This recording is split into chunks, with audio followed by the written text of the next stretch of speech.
Welcome to this very special edition of the KJ Masterclass Live, the show which ensures that you profit from your time spent here with experts, either through their industry insights, information, or simply learning from them.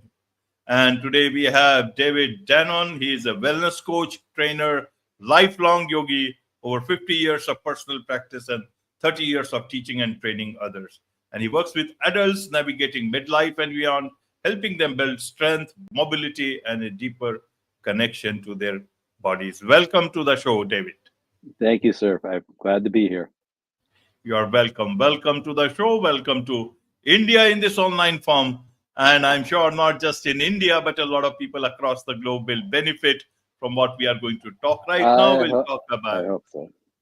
We'll talk about aging well, optimal aging, and a lot of other things about vitality, about purpose, and about strength. We'll talk about that. But before that, let's talk a bit about your journey, your background, so that people know who they are listening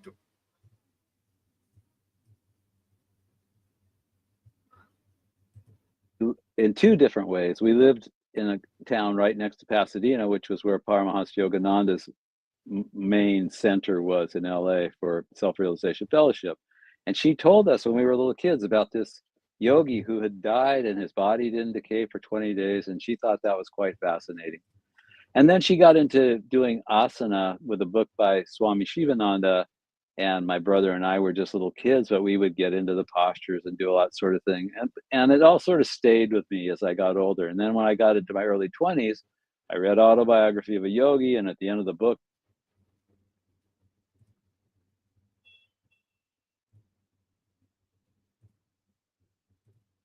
and then I picked up a book called The Complete Illustrated Book of Yoga by Vishnu Devananda, who happened to be Shivananda's direct disciple, which was the book my mom had. So it was all very kind of went together, you know. And then I started practicing. And after about 15 years of practicing, I went into a yoga studio and the lady said, you know, I need a teacher and you could do it. What do you think? And I said, well, I don't know. I never thought about teaching yoga. And she said, well, I'll pay you this much and you can have all 3 classes. And I said, okay, I'll do it. And that was how it started. And it was just so gratifying. And at that time, that was really from the mid 70s. That was when the modern Western era of yoga began, in my opinion. That's when Patabi Joyce came over with Ashtanga. Iyengar was hitting it pretty hard. Bikram came over with his. And we all got into it because it was so different. You know, we were so kind of enamored by it because it was so far removed from the typical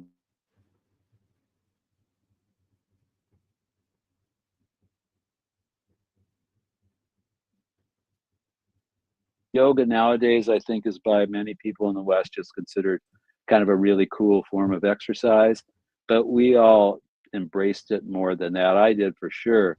And then as I've gotten older, I realized that I can't really help the people. And my classes when I was younger were very energetic. They were packed mat to mat, and and then COVID came along and it changed all that. And I realized that it was time for me to help people that were beyond that, you know.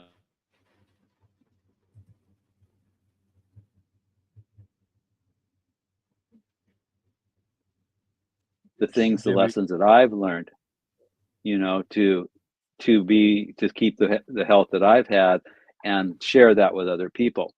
And yoga plays a part in that, as does a lot of scientific modern medicine. I research a lot on whatever's happening with research in diet and exercise and all that sort of thing. So that's how it all kind of evolved into that.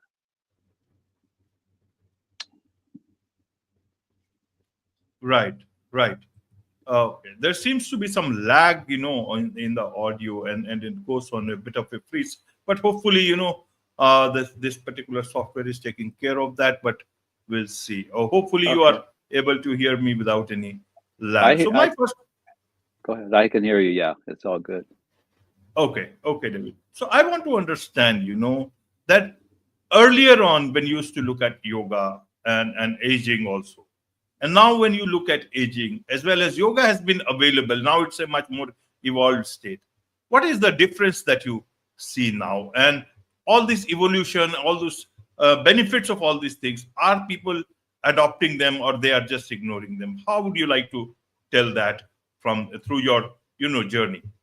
Well, I think that they have adopted the physical aspect of yoga. I differentiate between asana, the postures, and yoga. As you know, there's millions of people in India that practice yoga that never do a posture, right? It's meditation, karma, devotion, all that, chanting, all that sort of thing. So I differentiate those. I think that the gap between what yoga in the West, the gap between what yoga truly is and how it's perceived in the West is pretty far removed. I think it's a much more physical, which is great. I mean, it's an excellent form of exercise. But for me, it's never been enough. I enjoy water sports. I enjoy resistance training, and I think all those things are necessary as you get older, especially women, for bone density, and maintaining muscle mass as you get older becomes a lot harder. Mobility becomes restricted, and I think that mobility is key. I mean, if you can't move through space, how are you going to function in this world? But the thing that I think is most important is in the mind. You have to, and to make it really simple, it's not like you have to do a whole lot of mental practice. You need a purpose. You need a purpose to get out of bed in the morning. And if the deeper and more committed you are to that purpose, the better you're going to be. It takes everything. When your focus is on whatever it is, and that's the problem that a lot of people get into when they retire, is they identified themselves with their role in their job as that's what they are. That's what they are, that's what they do. And when they retire, they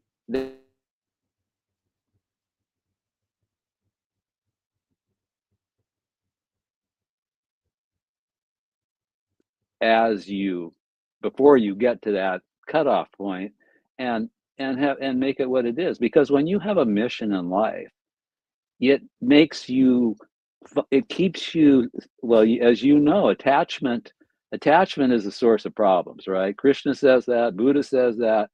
And the more that you can be focused on your mission, your purpose, the less time you have for attachment to these things that are going to just drag you down.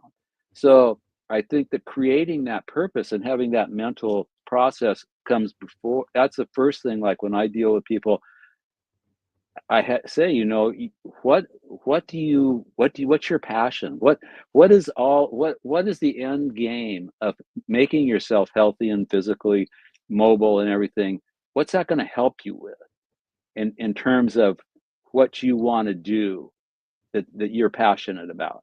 And it could be anything. It could be that you want to be able to sit and practice your musical instrument without pain for a longer length of time. It could be that you want to be able to walk around the golf course. I mean, there's whatever it is. If your purpose for fulfilling yourself physically has an end game to what your passion is, then you have total motivation. The distractions aren't going to bother you. People putting out negative stuff or positive stuff or whatever, that's all good, but just you're on that path.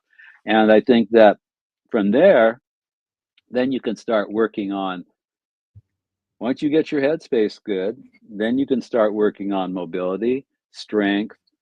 Balance is key. Older people, balance is something that's the first thing you lose. Even if you're sick or tired or drunk, balance is the first thing you lose. And it's the same thing as you age. And we've all heard that story. Yeah.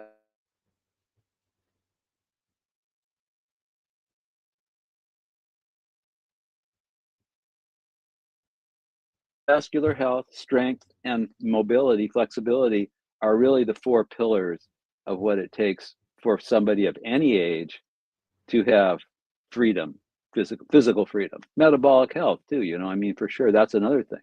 You have to look at what are your blood numbers, what medications are you on, and why, and how can you know what can you do naturally to help those situations improve. So it's definitely a holistic situation. But in my opinion, if you don't have a reason to do any of this stuff, then all the rest of the stuff doesn't matter. Absolutely. And that is where I come to the aging part. Why is it that, some people age poorly? How would you like to put it? Well, I mean, you can't deny genetics somewhat, but I think that there's there's a phrase out of a book that I kind of live by, and it's argue for your limitations, and sure enough, they're yours. And I think that people buy into it. Well, you're just getting old, it's just part of getting old. They buy into the narrative that other people who haven't aged well, I guess, tell them so that they feel better about themselves, maybe. I don't know what, but you see it all the time. And it bothers me. It's sad because I think that it reflects poorly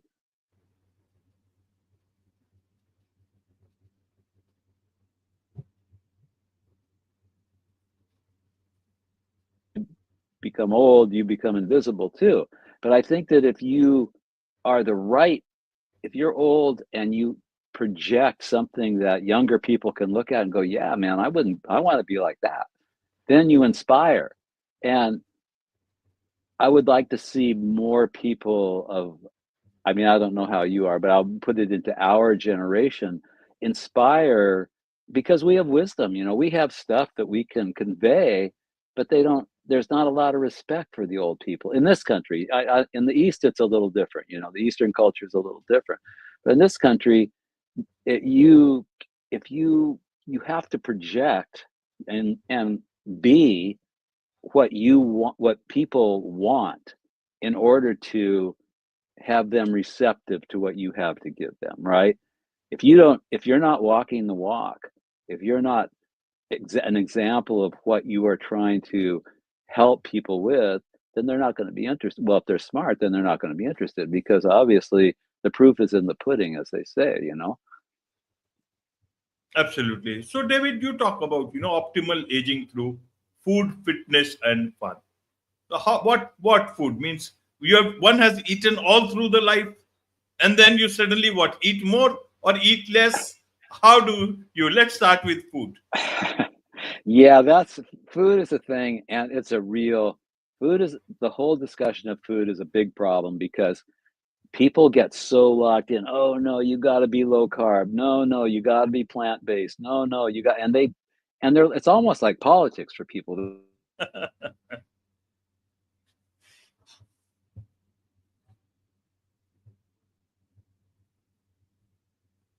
have done everything from vegan to vegetarian to keto to paleo.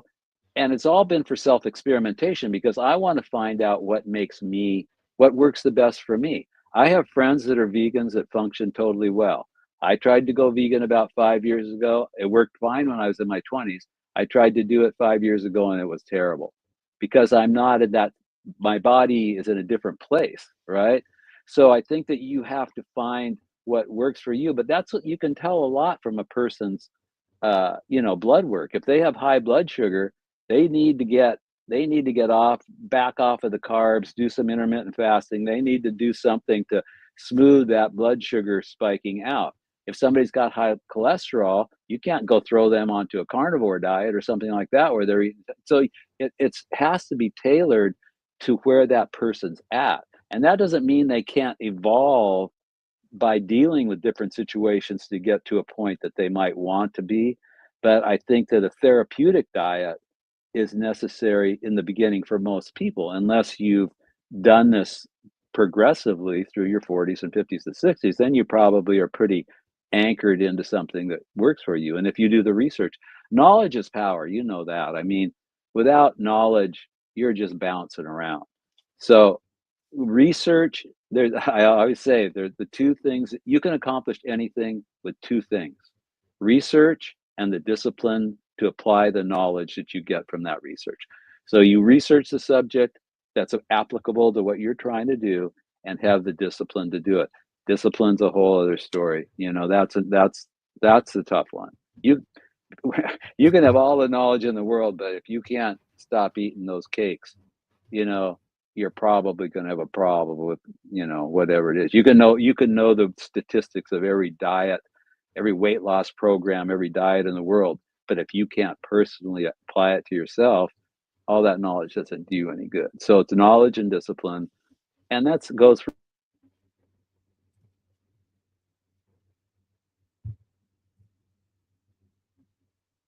go down. If you research it relentlessly and apply the knowledge with your discipline, you can accomplish just about anything, I would think. Right. What about fitness? Means you talk about mobility. Some people may understand fitness with a lot of, heavy stuff, and people are scared, especially when they are aging. How should they Mm. look at fitness at that time? Well, I think that the gym culture is a problem for older people, generally speaking, because it's intimidating. But I think that if you like I said, it takes four things. It takes strength, it takes mobility, strength, flex, cardiovascular health, and balance. So balance you can practice throughout the day. You can stand in front of the counter making your tea and stand on one foot. That type of stuff you can incorporate, but you have to do resistance training. I mean, if you think about the way that we evolved, the human species evolved, we were active. I mean, we were hunter gatherers. We were making treks to get into different climates. We were hunting for food. We were physically active, and a lot of that was resistance training. We were carrying stuff around. We were carrying our body weight around. We were doing all that, and so I would say with a little bit of lightweight and some some elastic bands and stuff, you could do adequate things in your house, in your garage, in your whatever, to take care of the resistance training. Flexibility, you don't need to do a full-on yoga practice. There's only so many things the body does. The spine, for instance, forward, backwards, twisting, side to side. If you do that every day, you're doing it. Shoulders, that's you know what shoulders are. Hips. So there's base you in 10 or 15 minutes once or twice a day. I'd say twice a day until you got to a point where you were maintaining, then you could gain mobility just from doing that. Diet, like I said, diet has to be dialed into where you're at. If you have low cholesterol and you have high blood sugar, A1C, you need to then you can go higher in fats and proteins and cut back on the carbs and do some intermittent fasting, and so that part of it is tailored to you. But resistance training is resistance training. You could do it with body weight, but it's easier to do it with some little dumbbells.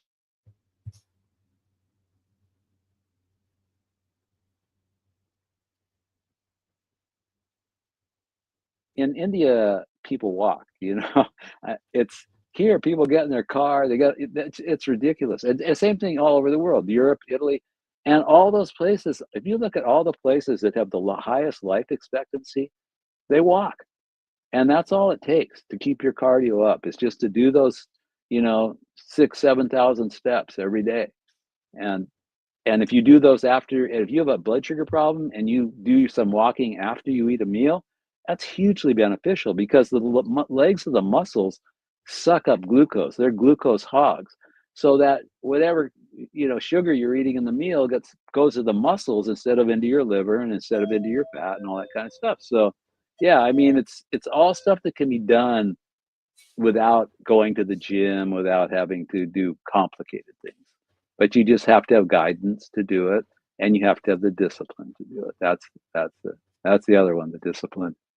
It always comes back to discipline, doesn't it? I mean, everything like get up in the morning and come into your job, do your job. It's discipline, right? It's all about that. Absolutely. Discipline. What about fun? You talk about fun, food, fitness, and fun. What is the fun all about, David, at this Well, age? well, I think that if you can, the best thing we all of the research indicates that people that have vibrant social groups, that have that spend time with friends and family, that alone is huge. I mean, if you took two cultures with the same diet, the same basic heredity, put one in a high stress is probably the single biggest killer of humans indirectly, because it causes so many downstream problems. And social, being, having a good social circle, having a good friends, even even if you have to cultivate it somehow, or go find it, that's a huge thing. And I think that if you can find a way to get your exercise with doing something that's fun to you, that's fabulous. You know, I mean, that's what I do. I spend a lot. I have friends, and I live near the ocean, and we surf, and we do all these, water sports and stuff like that. And that's huge. If you can get an exercise that you love doing, that's the main thing. But you have to. But if that, even without that, if you have a situation in your life, a circle of friends, a social group, a whatever it is that gives you enjoyment.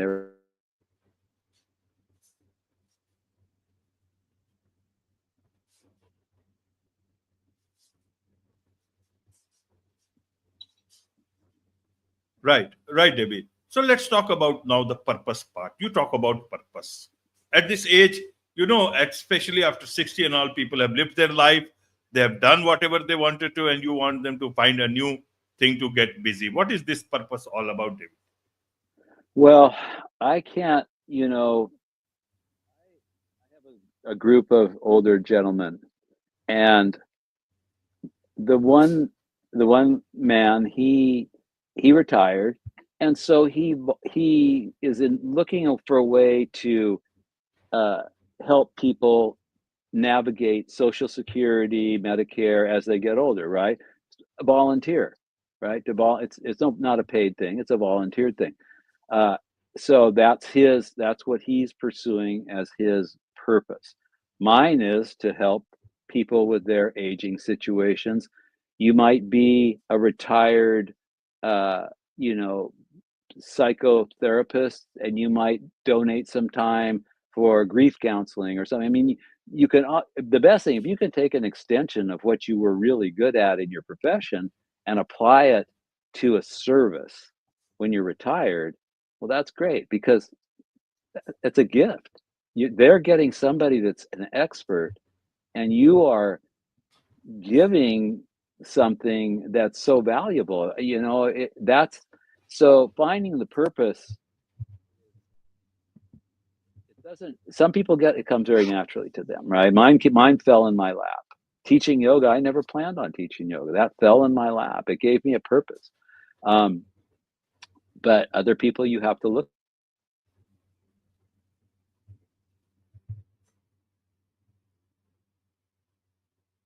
and into Medicare and all that, and they needed counseling. They needed to be told what to do, and he found that, and made that his his purpose. So yeah, it's not a one size fits all on that one either. You have to, you know, either you have something that you're already good at that you can downstream, play it back, as they say. Might have made a good living at it all those years, but now you can sort of, help people with it. That's great. So, yeah, and if not that, if you have a passion that you always wanted to play a musical instrument, if it's whatever makes you want to get up in the morning. And when I get up in the morning, I can't wait to call my buddies, see if we're going to go to the beach. If I can't do that, then I'm going to have to do, I'll do some work around the house. I'll do some yoga, some stretching. It's just have a reason to get out of bed, because I've seen people, and my mother was one of them, that got to the point where she didn't want to get out of bed, and it was bad. It was really bad. So, you know, I have I have a personal investment in trying to keep moving. That's what all the older people that I meet that are still doing it, they say, you just got to keep moving. You have to get out of bed and keep moving. And I don't know if that's enough to make you happy, but a purpose on top of that, and you pretty much, you got it going. I mean, I'm 74. I never planned on having a reason to help people at this point in my life, but here it is, and then it's awesome. It's awesome when you can make somebody say, "Wow, that made me feel so much better." Some exercise that strengthened their muscles that weren't firing, their glutes or their hips or whatever, and they can say, "Wow, I felt that right away." I mean, that's pretty rewarding. That's pretty gratifying. Absolutely. And now spreading all this wisdom all through the world. Right now, you are doing it on a live show. It's not a small Right. thing. People, it's a, you see, people struggle. I see 25, 30 years old struggling to maintain all this technology and all. They can talk on social media, but when you talk of using technology for something very much fruitful, I see them struggling with that. You are very comfortable with technology. It needs that effort to get to that point, David. You Oh, have to you make that yeah. effort. No, you have to. I mean, even now, I think, I've been studying AI for the last 2 months. And because I think that I don't want to use that as a crutch, but I will use it as a tool. And I think that 70 years old and I'm going to start learning AI. Why not? It's out there. Everything is out there between YouTube and courses that you can buy for reasonable prices. Everything is out there, and it's fun. It's fun stuff, to be able to create images, to be able to write cool stuff, and then go through and make it your own. I mean, uh, the world is your oyster, no matter how old you are. But the thing is I think, as you probably are aware of, being from where you are, the theory with yoga is that Maya, this cosmic thing we're living in, is constantly drawing you away from your higher good, because it's got these, the bright shiny objects, right? The distractions, the physical pleasure, the mental excitements, all this. And I think that that's where the personal introspection, the vigilance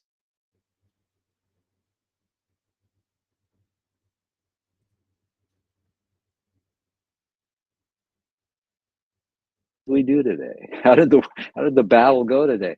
And then have that vigilance to keep yourself, to look at yourself and see where you're at and what you're doing to better yourself, and then to have the resolve to act on that.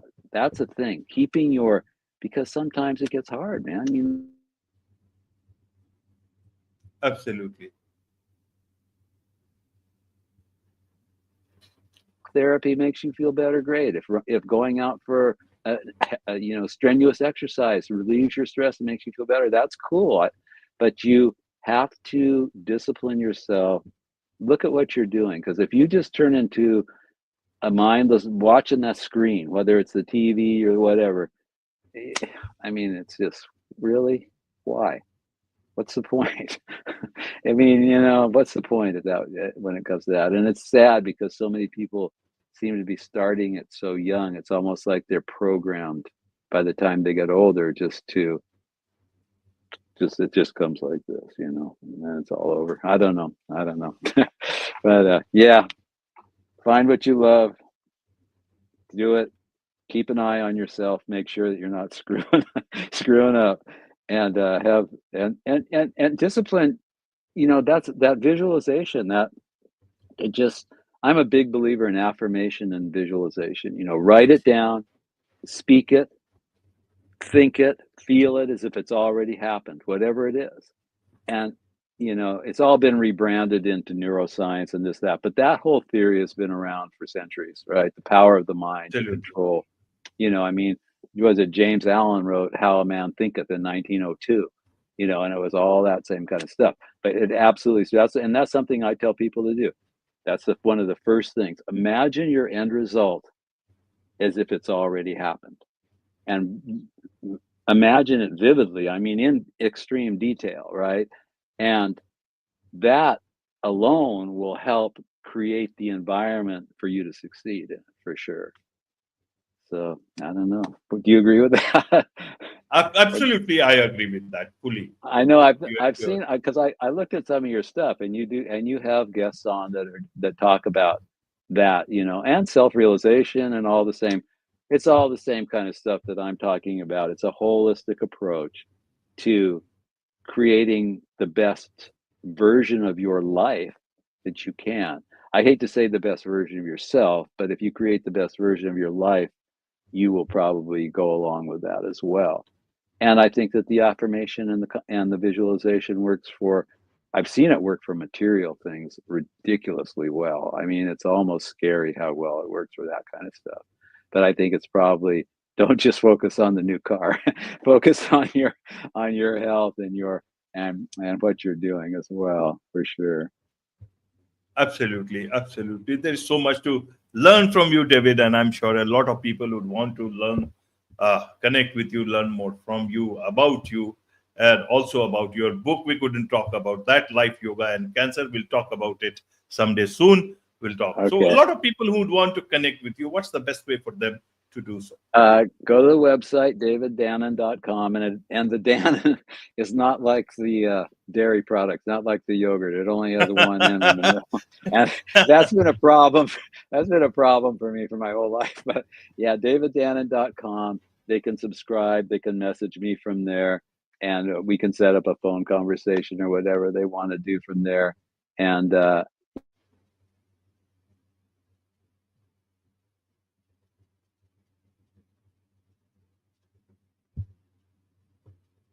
so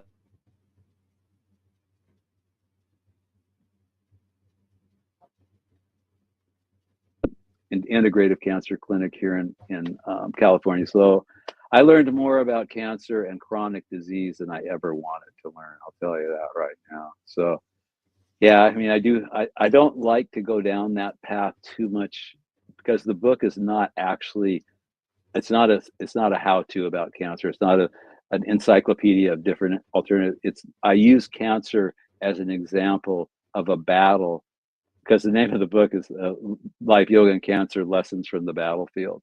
And it's about how much research, know your enemy. It's like the art of war.